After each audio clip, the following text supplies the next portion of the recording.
इस वीडियो में reduction potential से रिलेटेड क्वेश्चंस हैं जिसका मैं डिस्कशन करूंगा। हेलो एवरीवन, रिडक्शन पोटेंशियल के बारे में हम लोगों ने काफी कुछ पढ़ा है। अब रिडक्शन पोटेंशियल के कैसे क्वेश्चंस होते हैं वो हम डिस्कस करेंगे। तो सबसे पहले आप स्क्रीनशॉट ले लीजिए इन क्वेश्चंस का।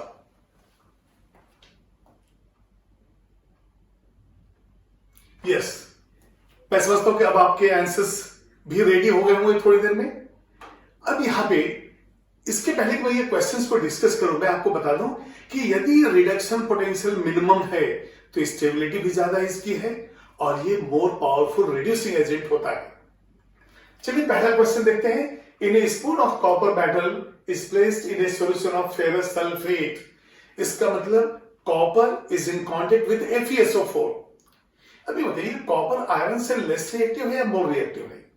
जब आपने हाइड्रोजन का रिडक्शन पोटेंशियल 0 दिया है तो कॉपर था पॉजिटिव, मतलब लेस रिएक्टिव था, और आयरन का नेगेटिव जो मोर रिएक्टिव था। मोर रिएक्टिव मेटल ही लेस रिएक्टिव मेटल को इसके साइड से डिस्प्लेस करता है। कॉपर लेस रिएक्टिव है। FeSO4 में आयरन जो है वो मोर रिएक्टिव मेटल है, तो क्या कॉपर आयरन को रिप्लेस कर पाएगा? नहीं। क्यों? Less reactive. अब यहां पे जो है कॉपर लेस रिएक्टिव है तो Cu प्लस FeSO4 के बीच में कोई रिएक्शन नहीं होगा। तो कोई रिएक्शन नहीं होगा तो आंसर हमारा हो गया डी, नो रिएक्शन। ठीक है, चलिए, which is not true for standard hydrogen electrode. Standard hydrogen electrode में मैंने कहा है कि ये जो है रेफरेंस इलेक्ट्रोड है, टेम्परेचर 25 डिग्री सेल्सियस मेंटेन है, मतलब 298 केल्विन। प्रेशर जो है 1 एटमॉस्फेयर है और जो कंसंट्रेशन है वो होता है सॉल्यूशन का 1 मोलर। अच्छा, रिडक्शन पोटेंशियल कितना है? ये रेफरेंस इलेक्ट्रोड है, इसका रिडक्शन पोटेंशियल होता है 0। और जो भी इलेक्ट्रोड्स होते हैं, जो भी मेटल्स होते हैं, उनका रिडक्शन पोटेंशियल इस हाइड्रोजन से ही हम कंपेयर करते हैं। तो देखते हैं क्वेश्चन क्या है। Which is not true. ठीक है, H plus ion concentration is 1 molar. बिल्कुल ठीक है, क्योंकि यहां पे हाइड्रोजन गैस पास होता है और HCl का कंसंट्रेशन 1 मोलर होता है। इसका डिटेल इलेक्ट्रोकेमिस्ट्री में आपको नॉर्मल हाइड्रोजन इलेक्ट्रोड में मिलेगा। ठीक है, तो वो वीडियो को वॉच करेंगे आप। फिर है टेम्परेचर 298 केल्विन, 25 डिग्री सेल्सियस, जो standard conditions of physical state है, और pressure of hydrogen is 1 atmosphere. ये भी बिल्कुल सही है। तो रिडक्शन पोटेंशियल 1 वोल्ट, ये रॉन्ग है, क्योंकि रिडक्शन पोटेंशियल कितना होना चाहिए? 0। तो हमारा आंसर हो गया ये। क्यों? क्वेश्चन है नॉट ट्रू। इसके बाद देखिए रिडक्शन पोटेंशियल वैल्यूज, यहां पे 1 2 3 4 डिफरेंट इलेक्ट्रोड्स दिए हैं या 4 रिडक्शन वैल्यूज दिए हुए हैं, जिसमें वैल्यू सबसे कम होगा that will be powerful reducing agent. तो हम देखते हैं वैल्यूज क्या क्या है। यहां पे -1.67, -2.34, प्लस 0.34, और ये इतना वैल्यू है। तो यहां reduction which one is the best reducing agent? तो सबसे कम वैल्यू किसका है? इसका है, मैग्नीशियम का, -2.34 वोल्ट। मतलब हाइड्रोजन 0 और उससे -2.34 ये कम है। तो इन सब में सबसे कम ये है, इसलिए होगा मैग्नीशियम आंसर। तो हमारा आंसर हो जाएगा सेकेंड ऑप्शन बी। नेक्स्ट देखिए, The standard electrode potential for 4 elements ABCD are given. चलिए वैल्यूज कौन कौन से हैं? -3.04, 1.05, 1.66, -0.40 एंड 0.80। अब ये बताइए, यहां पे पॉजिटिव वाले को तो हटा ही देते हैं, क्योंकि यहां पे जो दिया गया है activity means the highest chemical activity, तो ये होना चाहिए मिनिमम ऑक्सीडेशन, मिनिमम जो है रिडक्शन पोटेंशियल होना चाहिए। और वो मिनिमम रिडक्शन पोटेंशियल किसके लिए है? -3.05 वैल्यू, जो किस एलिमेंट से रिलेटेड है? ए से। तो आपका आंसर हो गया ए। इसको नोट कीजिए। इसके बाद कुछ और क्वेश्चंस। अब क्वेश्चन नंबर 5 लीजिए।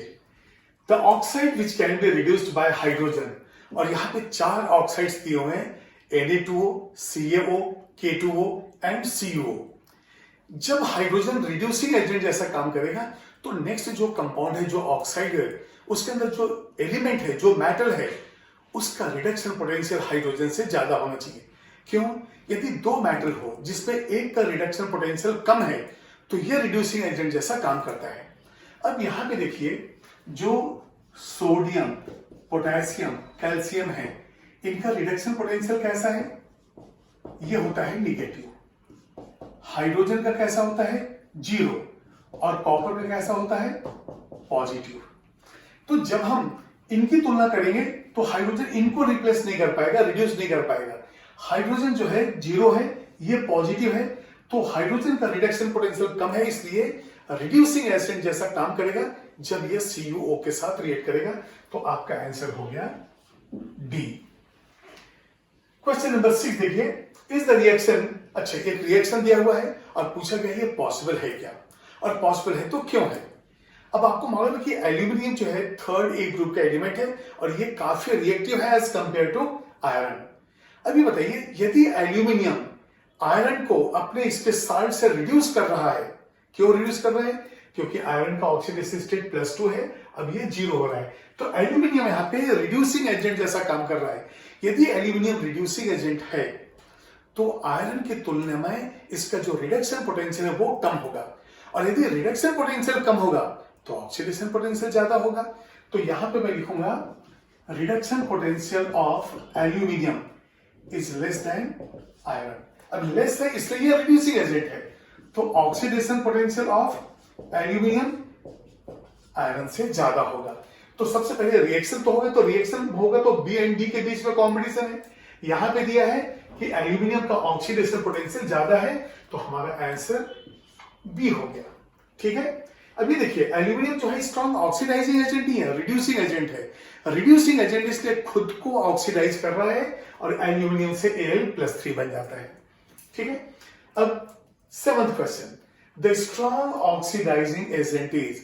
अब याद कीजिए इलेक्ट्रोकेमिकल सीरीज में लिथियम का रिडक्शन पोटेंशियल मिनिमम है और ये स्ट्रॉन्ग रिड्यूसिंग एजेंट है, और फ्लोरीन का जो रिडक्शन पोटेंशियल वो मैक्सिमम है और ये स्ट्रॉन्ग ऑक्सीडाइजिंग एजेंट है। 2.87 बोर, ये जो 2.87 आपने लिया है, ये 2.87 वोल्ट जो है ये फ्लोरीन को स्ट्रॉन्गेस्ट ऑक्सीडाइजिंग एजेंट बनाता है।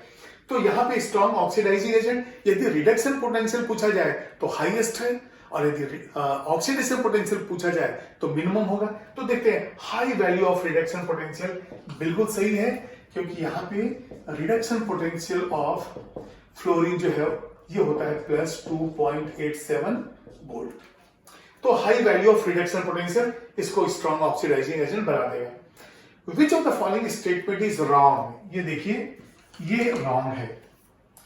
अब यहां पे F2 is the strongest oxidising agent as its reduction potential, RP means reduction potential is high. तो ये बिल्कुल सही स्टेटमेंट है, तो ये जो है करेक्ट है। इसका lithium is the weakest reducing, lithium तो स्ट्रॉन्गेस्ट रिड्यूसिंग एजेंट है, क्योंकि -3.04 वोल्ट इसका रिडक्शन पोटेंशियल मिनिमम है, इसलिए स्ट्रॉन्गेस्ट रिड्यूसिंग एजेंट लिथियम। और यहां पे क्या दिया? वीकेस्ट, इसलिए ये रॉन्ग स्टेटमेंट हो गया, ये हो गया रॉन्ग स्टेटमेंट, इसलिए हमारा आंसर हो गया बी। अब देखते हैं सी और डी क्या है। Lithium is the strongest reducing agent as its oxidation potential. अब ये देखिए ऑक्सीडाइजिंग पोटेंशियल हाई, क्योंकि रिडक्शन पोटेंशियल मिनिमम, तो ये भी करेक्ट स्टेटमेंट है। F- ion does not show reducing property. अब देखिए यदि मैं KF लेके Cl2 से रिएक्ट करूं तो F- से F2 नहीं मिलता है, तो यहां पे F- does not show reducing property. Reducing property दिखाना है तो इसको ऑक्सीडाइज होना है, जो नहीं होता है। इसका मतलब ये भी सही स्टेटमेंट है, तो हमारा रॉन्ग स्टेटमेंट हो गया बी। इसके बाद out of Cu, Ag, Fe and Zn the metal which can displace all others. अभी देखिए more reactive metal less reactive metal को इसके ऑक्साइड से या इसके साल्ट से इसको रिप्लेस करता है। तो इन सब में जो सबसे ज्यादा रिएक्टिव है वो है जिंक, इसलिए जिंक जो है आयरन, कॉपर, Ag इन सारे साल्ट से रिएक्ट करेगा और इनको रिप्लेस कर देगा। तो हमारा आंसर हो गया जिंक। ठीक है, नेक्स्ट वीडियो में जो M डाई पॉजिटिव आयन है और जो M ट्राई पॉजिटिव आयन है, इनके रिडक्शन पोटेंशियल का क्या ट्रेंड है और किस तरह से हम ग्राफ को ड्रॉ करते हैं, क्या एक्सेप्शनल केस है, ये मैं डिस्कस करने वाला हूं।